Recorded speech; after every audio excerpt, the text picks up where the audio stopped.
ओम नमो भगवते वासुदेवाय नमः। जय श्री कृष्ण। पूर्णमासी की आप सभी को हार्दिक शुभकामनाएं।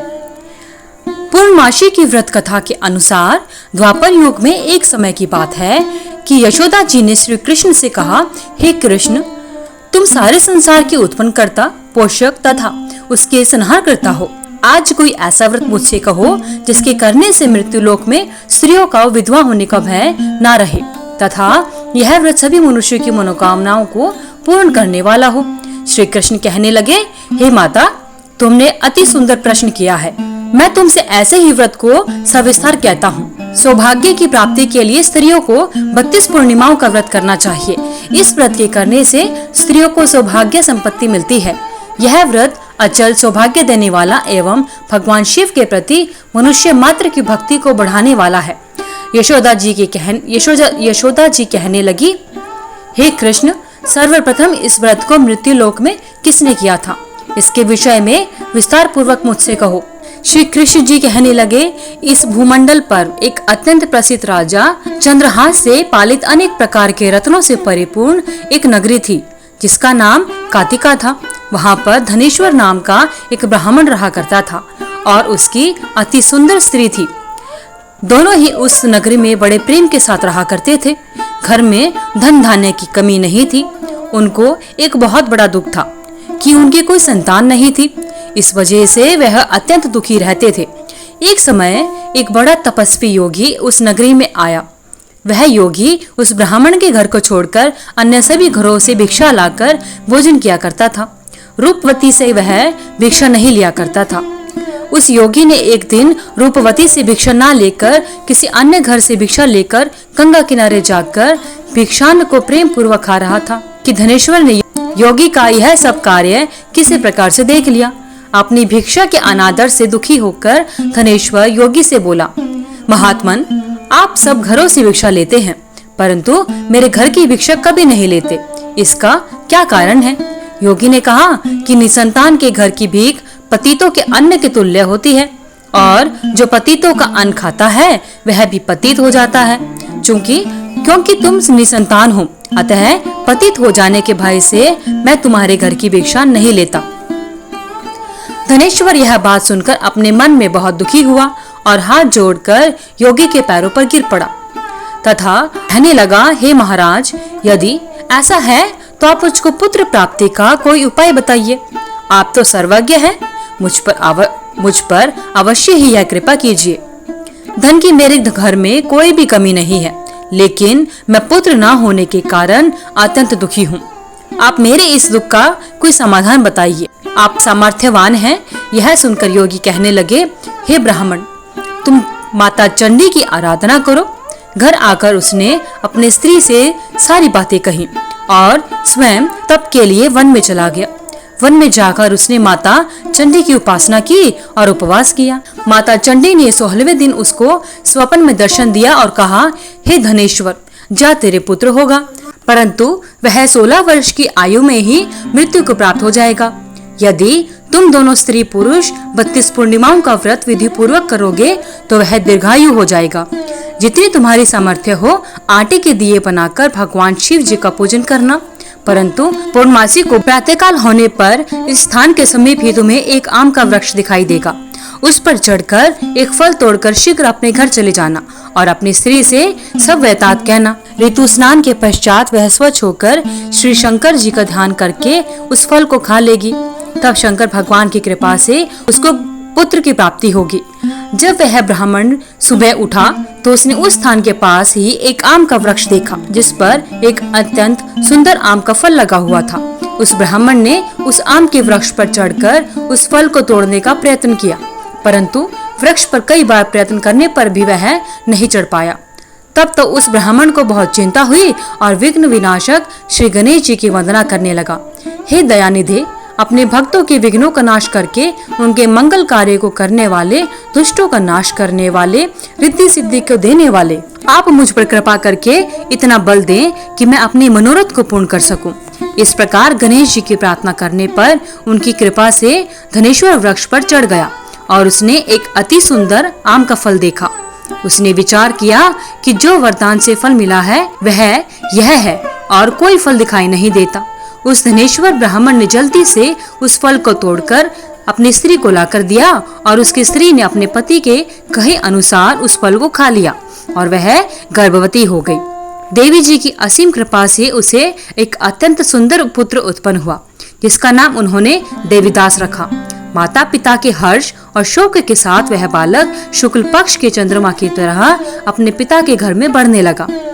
भवानी की कृपा से वह बालक बहुत ही सुंदर, सुशील और विद्या में बहुत ही निपुण हो गया। दुर्गा जी की आज्ञा के अनुसार उसकी माता ने 32 पूर्णमासी का व्रत रखना शुरू किया, जिससे उसका पुत्र बड़ी आयु वाला हो जाए। 16वां वर्ष लगते ही देवीदास के माता पिता को बहुत चिंता हो गई कि कहीं उनके पुत्र इस वर्ष मृत्यु न हो जाए। इसलिए उन्होंने अपने मन में विचार किया कि यदि यह दुर्घटना उनके सामने हो गई तो वे कैसे सहन करेंगे।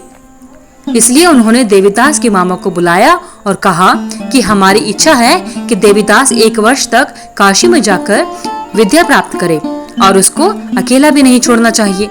इसलिए साथ में तुम चले जाओ और 1 वर्ष के पश्चात इसको वापस लौटा लाना। सब प्रबंध करके उसके माता पिता ने काशी जाने के लिए देवीदास को एक घोड़े पर बैठाकर उसके मामा के साथ रवाना कर दिया। किंतु यह बात उसके मामा या किसी और को नहीं कही। धनेश्वर ने पत्नी के साथ पुत्र की मंगल कामना तथा दीर्घायु के लिए भगवती दुर्गा की आराधना और पूर्णमासियों का व्रत करना आरंभ कर दिया। इस प्रकार बराबर 32 पूर्णमासी का व्रत पूरा हुआ।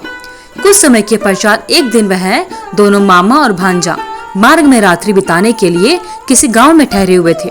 उस दिन उस गांव की एक ब्राह्मण की अत्यंत सुंदर, सुशील और विदुषी तथा गुणवती कन्या का विवाह होने वाला था। जिस धर्मशाला के अंदर वर और उसकी बारात ठहरी हुई थी, उसी धर्मशाला में देवीदास और उसके मामा भी ठहरे हुए थे। संयोगवश कन्या को तेल चढ़ाकर मंडप का कृत्य किया गया तो लगन के समय वर को धनुवात हो गया और वर के पिता ने अपने कुटुंबियों, अपने परिवार वालों से परामर्श करके निश्चय किया, यह देवीदास मेरे पुत्र जैसा ही है, मैं इसके साथ ही लग्न करा दूं और बाद में विवाह के अन्य कार्य मेरे लड़के के साथ हो जाएंगे। ऐसा सोचकर देवीदास के मामा से जाकर बोला कि तुम थोड़ी देर के लिए अपने भांजे को हमें दे दो, जिससे विवाह के लगन का सब कृत्य सुचारू रूप से हो सके। तब उसका मामा कहने लगा, वो भी कन्यादान के समय वर को मिले वह सब इसको दे दिया जाए तो मेरा भांजा इस बारात का दूल्हा बन जाएगा। यह बात वर के पिता ने स्वीकार कर ली, पर उसने अपना भांजा वर बनने को भेज दिया और उसके साथ सब विवाह कार्य रात्रि में विधि पूर्वक संपन्न हो गया। पत्नी के साथ वह भोजन ना कर सका और अपने मन में सोचने लगा कि ना जाने यह किसकी स्त्री होगी। वह एकांत में सोचता रहा और उसकी आंखों में आंसू भी आ गए। तब वधू ने पूछा कि क्या बात है, आप इतने उदासीन व दुखी क्यों हैं? तब उसने सब बातें जो वर के पिता व उसके मामा में हुई थी उसको बता दी। तब कन्या कहने लगी कि यह ब्रह्म विवाह के विपरीत कैसे हो सकता है। देव, ब्राह्मण और अग्नि के सामने मैंने आपको ही पति बनाया है, इसलिए आप ही मेरे पति हैं। मैं आपकी ही पत्नी रहूंगी, किसी अन्य की कभी नहीं बनूंगी। तब देवीदास ने कहा, ऐसा मत करो, क्योंकि मेरी आयु बहुत छोटी है। परंतु वह दृढ़ विचार वाली थी, बोली कि जो आपकी गति होगी वही मेरी गति होगी। हे स्वामी, आप उठिए और भोजन करिए, आप निश्चय ही भूखे होंगे। इसके बाद देवीदास और उसके पत्नी दोनों ने भोजन किया तथा शेष रात्रि वे सोते रहे। इसके बाद देवीदास और उसकी पत्नी ने भोजन किया। प्रातःकाल देवीदास ने अपनी पत्नी को 3 नगों से जड़ी हुई एक अंगूठी दी, एक रुमाल दिया और बोला, हे प्रिय, इसे ले लो और संकेत समझकर स्थिर चित हो जाओ। मेरा मरण और जीवन जानने के लिए एक पुष्प वाटिका बना लो, उसमें सुगंध वाली एक नव मल्लिका लगा दो, उसको प्रतिदिन जल से सींचा करो और आनंद के साथ खेलो कूदो तथा उत्सव मनाओ।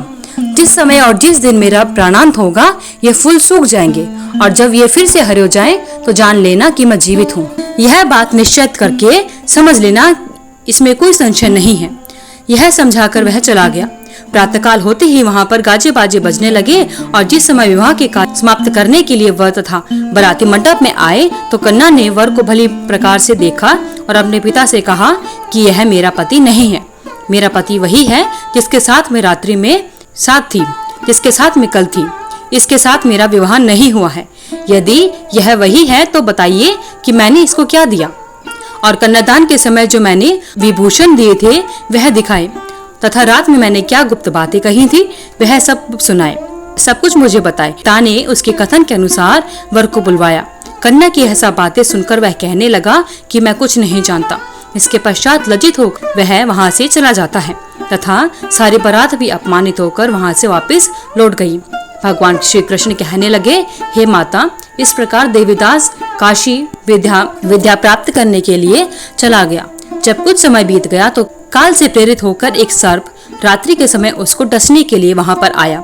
उस विषधर के प्रभाव से उसके शयन का स्थान चारों ओर से विष की ज्वाला से विषैला हो गया, परंतु व्रतराज के प्रभाव से उसको काटने ना पाया, क्योंकि उसकी माता ने पहले ही 32 पूर्णिमा का व्रत कर रखा था।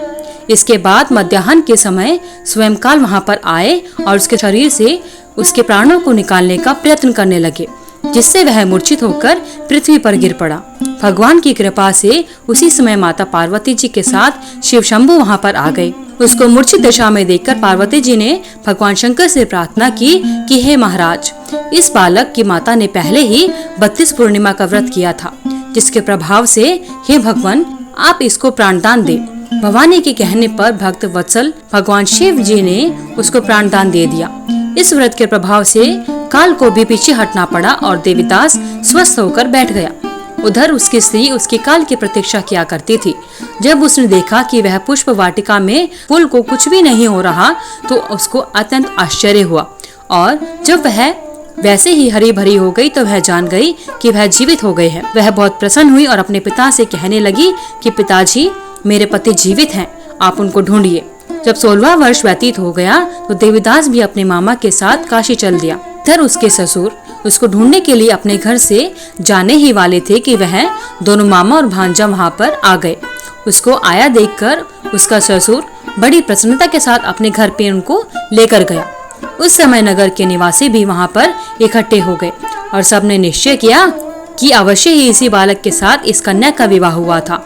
उस बालक को जब कन्या ने देखा तो पहचान लिया और कहा कि यह तो वही है जो संकेत करके गया था। उसके बाद सभी कहने लगे कि भला हुआ, यह आ गया, और सब नगरवासियों ने आनंद मनाया। कुछ दिन बाद देवीदास अपनी पत्नी और मामा के साथ अपने ससुराल रुका और उसके बाद अपने घर के लिए निकल पड़ा। जब वह अपने के निकट आ गया तो कई लोगों ने उसको देखकर उसके माता पिता को पहले ही जाकर खबर दे दी कि तुम्हारा पुत्र देवीदास अपनी पत्नी और मामा के साथ आ रहा है। ऐसा समाचार सुनकर पहले तो उनके माता पिता को विश्वास नहीं हुआ, लेकिन लोगों ने भी आकर उनकी बातों का समर्थन किया तो उनको बड़ा आश्चर्य हुआ। लेकिन थोड़ी देर में देवीदास ने आकर अपने माता पिता के चरणों में अपना सिर रखकर प्रणाम किया और उसकी पत्नी ने अपने सास ससुर के चरणों को स्पर्श किया तो माता पिता ने पुत्र और पुत्र वधू को अपने हृदय से लगा लिया और दोनों की आंखों में आंसू आ गए। अपने पुत्र और पुत्र वधू के आने की खुशी में धनेश्वर ने बड़ा भारी उत्सव किया और ब्राह्मणों को भी बहुत सी दान दक्षिणा देकर प्रसन्न किया। श्री कृष्ण जी कहने लगे कि इस प्रकार धनेश्वर 32 पूर्णिमाओं के व्रत के प्रभाव से पुत्रवान हो गया। जो भी स्त्रियां इस व्रत को करती हैं वे जन्म जन्मांतर में वैधव्य का दुख नहीं भोगती और सदैव सौभाग्यवती रहती हैं। यह मेरा वचन है, इसमें कोई संदेह नहीं मानना। यह व्रत पुत्र पौत्र देने वाला तथा संपूर्ण मनोकामनाओं को पूरा करने वाला है। 32 पूर्णिमाओं के व्रत करने से व्रती की सभी इच्छाएं भगवान शिव की कृपा से पूर्ण हो जाती हैं। बोलिए हर हर महादेव। हे भगवान शिव शंभु, हे भगवान श्री कृष्ण, जिस प्रकार आपने धनेश्वर और उसके परिवार पर अपनी कृपा बनाई, उसी प्रकार 32 पूर्णिमाओं का व्रत करने वाले एवं पूर्णिमा व्रत करने वाले सभी पर अपनी कृपा बनाए रखना। सनातन धर्म में लोगों के लिए साल की प्रत्येक पूर्णिमा का खास महत्व होता है। नए साल में सबसे पहले पौष पूर्णिमा मनाई जाएगी, जिसका व्रत पौष माह के शुक्ल पक्ष की पूर्णिमा तिथि को रखा जाएगा।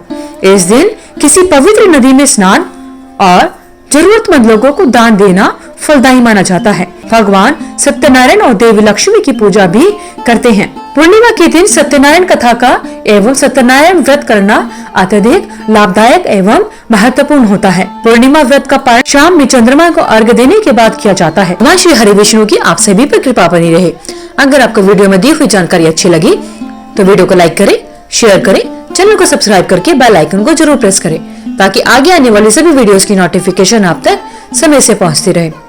आपका दिन मंगलमय एवं शुभ हो। कमेंट बॉक्स में जय श्री कृष्ण लिखना ना भूलें।